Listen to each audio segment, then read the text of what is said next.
పసుపు తాడు ఒకటే మహాభాగ్యమై బ్రతుకుతుంది పడతి పతే లోకమై.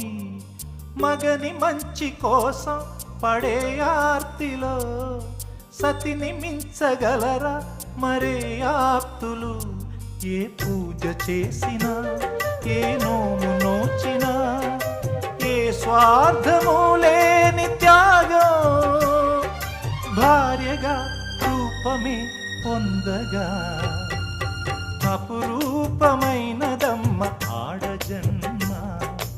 ఆ జన్మకు పరిపూర్ణత ఇల్లాలమ్మా.